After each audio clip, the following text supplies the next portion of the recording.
Well, hello, my sweet potato. The break and retest setup. If you're anything like me, you're probably sitting here looking at all these trading strategies on YouTube right now. You're seeing video after video and you're thinking to yourself like, oh my God, there are so many different ways to trade. And there are so many complicated, nuanced, smart money, liquidity, Wyckoff schematic, order block, imbalance, liquidity, fair value distribution, Wagyu beef, entry, bullish candlestick strategy. And you're thinking to yourself, this is all so insane. You know, maybe I should just keep things simpler, and if I could still make money, then I'll just do the simple thing, right? So this is how I am, okay? I don't like complicated stuff, right? Trading is hard enough to be profitable in the first place, let alone if you have some crazy complicated trading strategy where you're using all these mental gymnastics to try to say, yeah, this is a Wyckoff schematic, upwards thrust after distribution, and the liquidity is going to come in right here from the big institutions and market makers. You're just done with that. You're looking at the chart and you're like, it's going to go up or it's going to go down. So, let's just buy or sell. Let's just use some sort of a risk structure to make sure we're controlling risk, and then let's call it a day. All right, I'm going to show you in this video a super simple setup. It's called the break and retest setup. What is this setup? It's super difficult, super hard to understand. It's going to take me about 4.5 hours to explain everything. So go ahead and get all nice and tidy sitting right. I'm just kidding. It's going to take me actually just a few seconds to explain it to you, and I could really sum it up in one sentence. A break and retest is where you have a support or a resistance level and price breaks past it, and then it comes back to retest it, at which point you enter a trade. That's it. It's really not that complicated. Now, let's visualize this on the chart. And one of the things I do, I don't like going too much in theory because I've done that a lot on my channel in the past where I use the trading view replay back testing to kind of show the concept. And, some people yell at me because they're like, this is the back test, bro, do it live. I've been trading live for the past 7 years. Okay. And I've also posted all the results here in my free Telegram channel. There's 60,000 members in it right now. You can join with the first link in the description, or I'll probably just put it in the pinned comment so you can see it. But I actually share all my analysis. I share the stats. I share the P&L. I share literally everything. I do little recaps and stuff like that. And if you're not in here, you should really join. This was the last week, right? It's a free channel. You literally be in here in the next few seconds. I made $22,000 last week just on 2 trades. It's very, very simple trading setups that I send out. You'll notice there's not a lot of stuff on my charts, just some shaded rectangles for support resistance zones. And then, the price action with all the same colored candles. I don't even change the candles to different colors. I just use the same candles because that's how boring this trading approach is. And then sometimes a little arrow to show where I think price is going to go. It's super, super simple, and I show it all in there. If you're not in there, you should join it. First link in the description or the pinned comment. But let's actually look at a trade I'm in right now. So I called this trade out this morning. I called it out in my paid group, is where I call all my personal trades that I take at. It's called the MFX Nicks Trades Group. So I called this out right here. And you can see I've sold here at the zone. I've got a stop loss above and a target below. My stop loss, I'm risking $10,000 at the stop loss, and my target is down here. And with this, swing trading, the spreads are smaller. My broker's Forex.com. So this allows me to be able to not chew up too much margin and still be able to participate in the trade while risking a sizable amount, which for me, anywhere from 5 to 10K usually.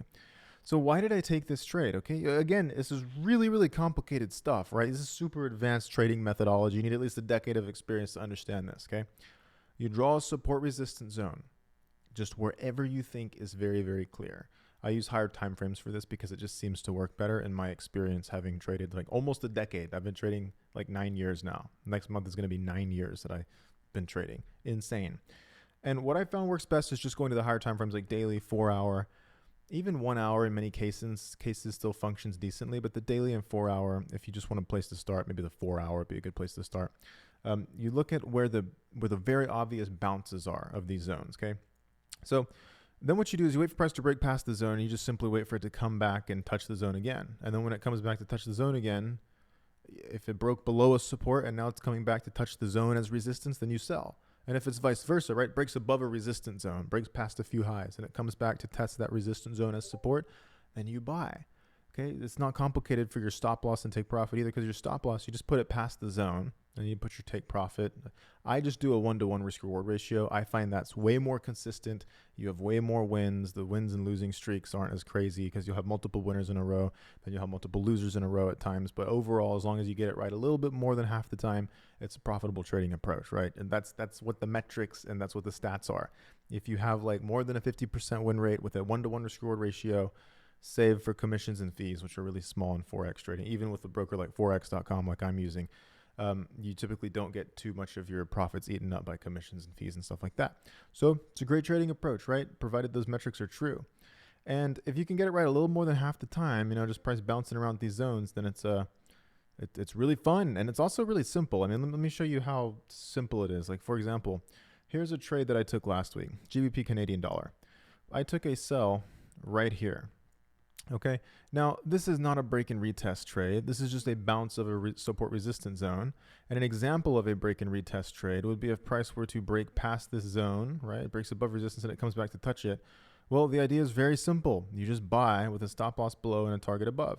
And you can also do some more things like, for example, if it comes to the zone and it's like a crazy news event and the price is spiking into the zone really quickly, perhaps you use a little bit of context, right? You give 2% of a shit. You have to use like 1% of your brain's computing power to look at the chart and be like, man, it looks like price is really coming fast into the zone. Maybe it'll break the zone. Maybe I shouldn't enter a buy, right? You can start doing little magic tricks like that as you continue to get more experience in your trading. When you're first starting off, though, it's worth a shot to just, use a demo account. Oh my God, for God's sakes, use a demo account or a tiny live account. And just to test it, right? Just test buying at support, selling at resistance, and, trading breaks and retests. Some people like trading just bounces of support or resistance. Some people like trading breaks and retests. What I've found is that all of this stuff is extremely subjective, and it really just requires you getting enough experience to kind of discern whether or not to take the trade or not and what constitutes a quote-unquote tradable opportunity that you think is worth trading. I just trade very, very simple stuff, and it's generally just bounces of zones whenever I'm swing trading.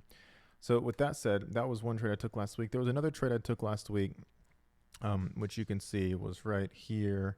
GBP CAD was one of them. GBP USD was another one of them. I made $16,000 on the GBP, or was it? Yeah, $14,000 on that. So the GBP USD trade is right here. And why did I take this trade? It's because it was a break and retest. Now what happened? Price broke below the zone, came back to retest, and I sold. And I sold right here, right there. This was my actual entry. I actually showed it here on that's GBP CAD. You can see that trade, right? Just sold at resistance on the daily chart. Very simple. Closed that for like almost $9,000 profit.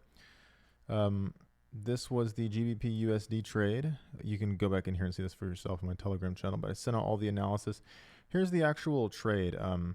So this is when it was already closed, but you can still see from the little arrows, MetaTrader 5 on my phone shows the little arrows from where you entered and exited.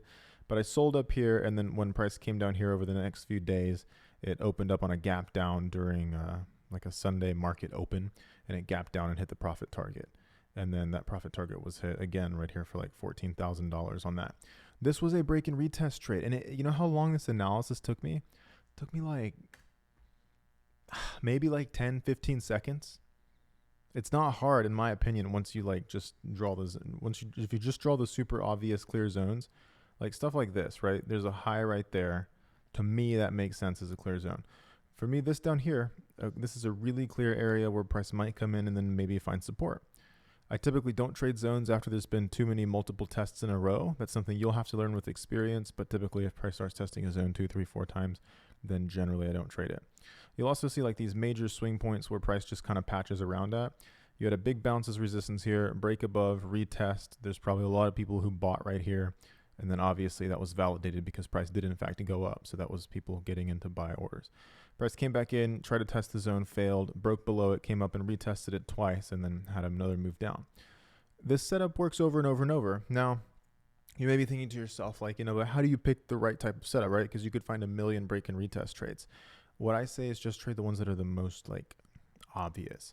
I'll give you an example of a trade that is not super obvious. That like maybe you might still take, but like, it's not super obvious. Something like this here where you start zooming way in, and you're just really going in here, and you see, okay, price broke below this low right here, and then it came back to retest, and then it closed with a rejection candle. And I'm going to rewind the replay mode so you can see it right here. So then you might say, okay, so price broke below that low, came up to retest again, and then it went really far past the zone, but then it came back and closed bearish. So that means like the next movement is going to be down. And then you try to use some other mental gymnastics and say like, hey, it's also a downtrend. So, this will be fine. So you take a sell right here. You put your stop like just above that high right there of the wick, and you put your target here, and you're like really zoomed in, right? You're not like looking at the big picture necessarily. You're looking at like a couple candles essentially, right? It's like maybe like less than 10 candles. And then, you play it out forward, and this one spikes up and goes up, and it actually just hits the major support resistance zone, right? The one that's a little bit bigger, the one where there's a little bit more price data at, the one where you're having bigger moves go up and down and bounce off the zone at. You end up finding zones like that, and then those end up being the better ones. So whenever it comes to trading these, I just simply recommend, this is my non-financial advice, generalized suggestion / recommendation. I can't really call it a recommendation, right? It's just, this is my really dumb opinion that maybe you should only trade support resistance zones, whether you're trading bounces of them or breaks and retests of them that are super, super clear. Because if you do that, I've just seen that work better. It's just my personal experience, and also from my experience seeing literally thousands of my clients do the same damn thing. They practice, they do this, they do that, they zoom in, they go to the 1 minute chart, they go to the 1 month chart, they go to the decadely chart, looking at 10 years of price data, waiting on the 10-year candle to close. You enter a trade, and then you're going to wait 10 years for that next candle to paint. It's a lot of stuff. Do not do that, please. But if you're using daily, 4 hour, 1 hour, then you have a lot more trading opportunities that present themselves. So that's Euro AUD, the break and retest setup. Keep it real simple, and then just control risk. If you're using a stop loss, then set your stop wherever you want, set your target wherever you want. Stops generally are fine to just be placed just past the zone, and targets generally, at a 1-to-1, bare minimum. I find 1-to-2s, 1-to-3s, 1-to-4s. It can work really well if you do have an edge. However, what I find is you just get targets hit much less, and you also typically have some type of active trade management to manage the trade if it starts going into profit with a break-even stop, and then you end up taking a lot of break-evens when it comes back to retrace, then goes to the final target. I just find it to be a real pain in the ass. I just consider it to be wait for a really good entry at the zone, like deep inside the support resistance zone you're trading off of, and then set a stop below the zone and a target on the other side of it, right? If it just bounces a little more than half the time, you're going to have a win rate of 60-70%. And then if that's the case, right, if you could somehow manage to do that, figure out all this trading stuff, then you have a profitable trading approach, right? If you win 7 out of 10 trades, that's amazing, right? You have 7 winners and you have 3 losses. That's a net profit of 4 units of profit, right? And if you're risking 10K per trade over the course of those last 10 trades, you would have made $40,000. That's insanity, right? This is how much I'm risking per trade. That's how powerful this is. And you don't have to do all this crazy stuff. Like I said at the beginning of the video, you don't have to go into all these nuanced, long, detailed explanations about why, the interest rates of the ECB has impacted the euro in such a way that the dollar is now stronger compared to that. So we have our currency strength meter that's going to go up here and show us that we've got a heat map for the currency pairs that makes it this and that. You don't have to do any of that wild, fundamental economic analysis with the technicals of we've got the trend line here, then we've got the 50-day moving average. You don't have to do any of that. Literally, you can just look at the chart, say, oh, here's a really clear support resistance zone, and then just wait for a setup, right? Whether price is just getting into that support or resistance zone and just testing it, right? You can take a buy or a sell, or whether it's breaking through that zone and then retesting it, you can take another buy or a sell. The last thing I'll say is trading just bounces of support resistance works really good too. This is actually a trade I was planning on taking this week. However, it did not set up. I shared this in the Telegram channel really early this week. Where is it at? Here we go. GBP CAD, USD JPY, USD CAD. Here we go. Euro JPY. So I was thinking that Euro JPY was going to bounce up off this zone, as you can see. This is when it was at 156.74. I was waiting for it to go a little bit lower. I wanted to get a little bit better of an entry. Price opened up down here during the weekend, and I was waiting for spreads to calm down so that way I could get a better entry.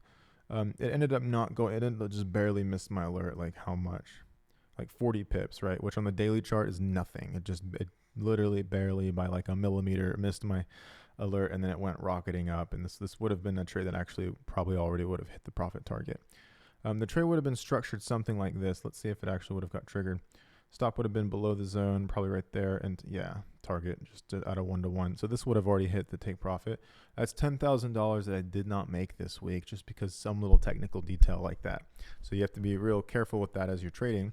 Actually, you don't have to be real careful with it. You know why? Because you can't predict when stuff like that will happen. So you just trade through it anyway. What I would recommend, what I would non-financially advise you to do is I would wait for price to come into the zone and then make sure your entry's somewhere inside the zone.